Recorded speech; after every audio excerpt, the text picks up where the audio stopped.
All right, Shalom.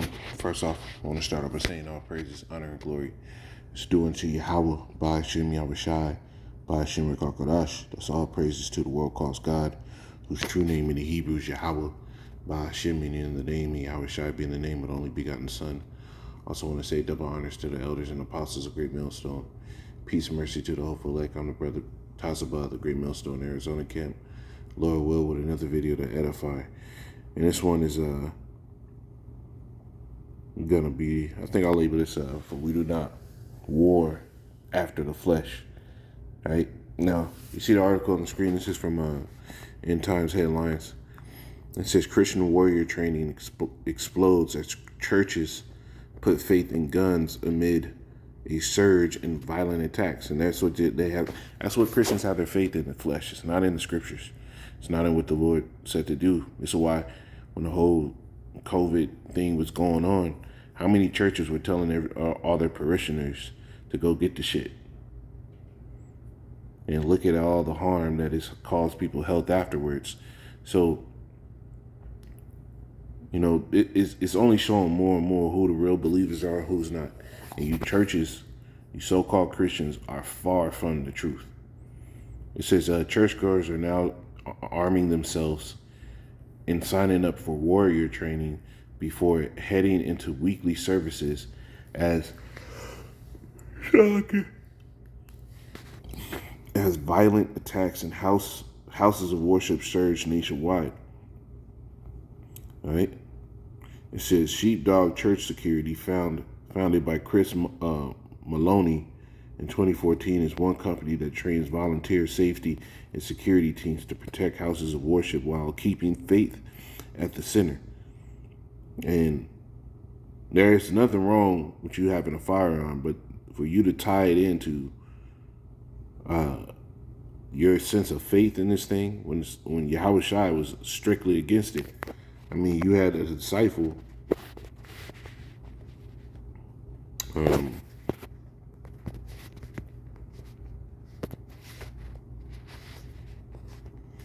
Matthew 26 and 50, it says, Yahweh Shai said unto him, Friend, who art thou? Wherefore art thou come? Then came they and laid hands on Yahweh Shai and took him. And behold, one of them, which were with Yahweh Shai, stretched out his hand and drew his sword and struck a servant of the high priest and smote off his ear. Right, so they had swords, right? But what was Yahweh Shai's response? All right, it says, verse 52, it says, Then said Yahweh Shai unto him, Put up again thy sword into his place, for all they that take the sword shall perish with the sword.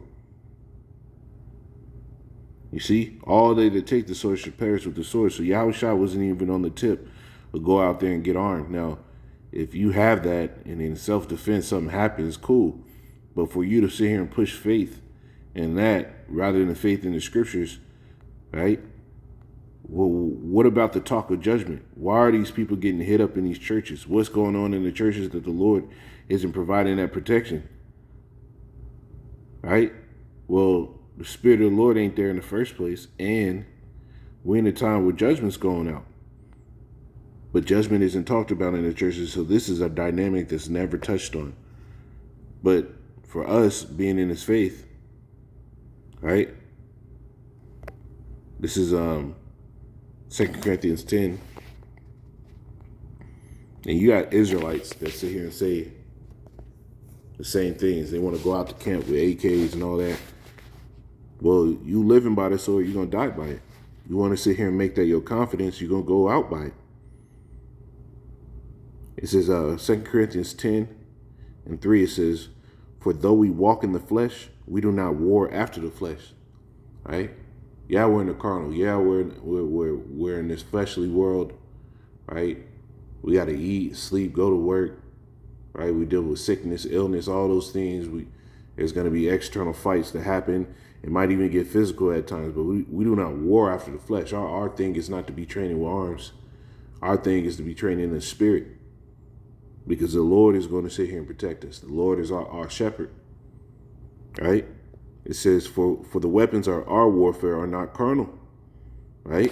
But here it is. It says right there that shocking that churches put faith in guns amid surge of attacks. So their faith is being turned to the sword and not the scriptures because they don't know the word of the Lord.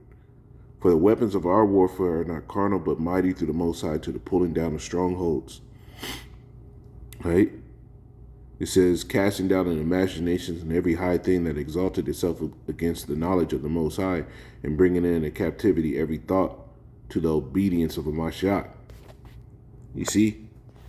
That's where our warfare is, in the spirit. Because this carnal thing, you taking up the gun, especially you being an Israelite, you want to take up Esau's blessing, you're going to fucking lose. David said, who shall go up for me against my enemy that is too strong for me? Esau is in a position where in this world, there ain't no amount of guns you can bring that's going to sit here and actually give you an edge on Esau. But in the spirit, in faith, humility, chastisement in the spirit, right? Correcting yourself and getting closer to the Lord, that's something Esau can't roll on. Right? He can't account for the spirit. This is Psalms 33.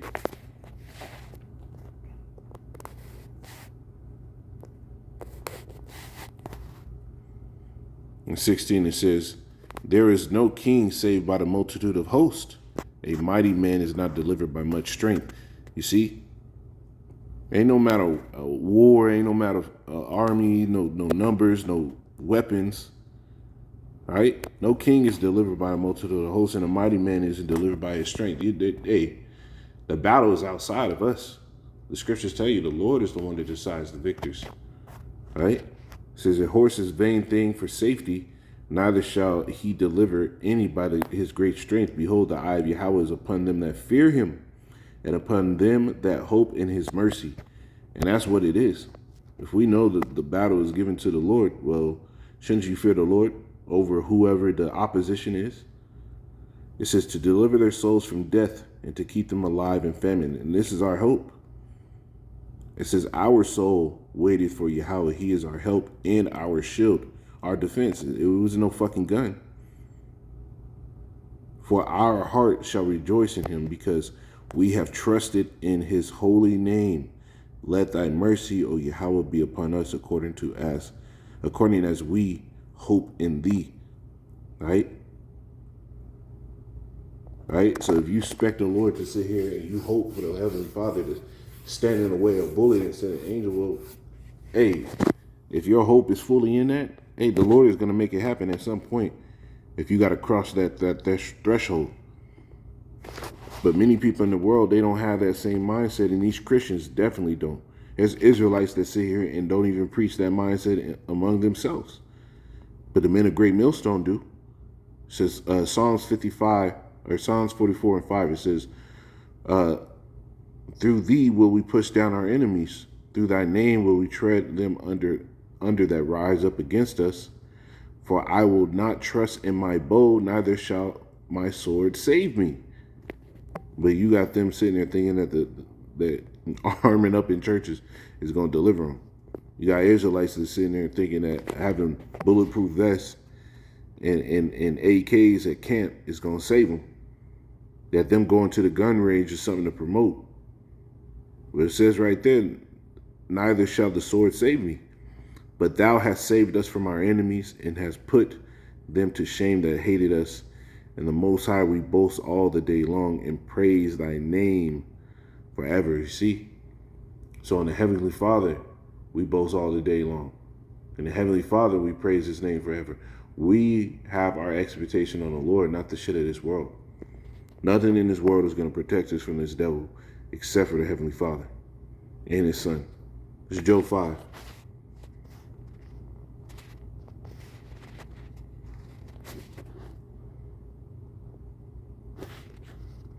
Job 5 and 15, it says, but he saveth the poor from the sword. Who saves the poor? Who's the one that saves? It's Yahweh Shai. And through Yahweh that saves. Or Yahweh through Yahweh Shai that saves. Salakia. Right?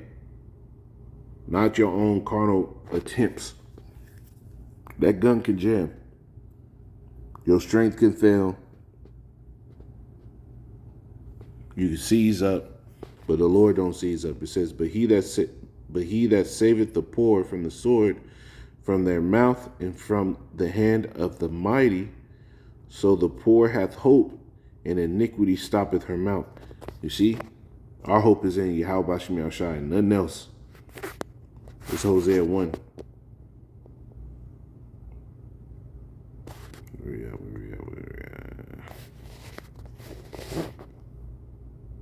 Hosea 1 and 7, it says, but I will have mercy upon the house of Judah, and I will save them by Yahweh their power, and I will not save them by bow, nor by sword, nor by battle, nor by horse, nor by horsemen. Right? So all this carnal shit in the world for salvation, that ain't the way to go. If you want to have a gun, cool. But don't think that that faith you putting into that gun is going to do anything for you, man. At the end of the day, if the Lord don't save us, we through. It says that the Most High be for us, who can be against us? So if you're in the right mind and you're doing the right things, the Lord's going to be for you and he's going to protect you.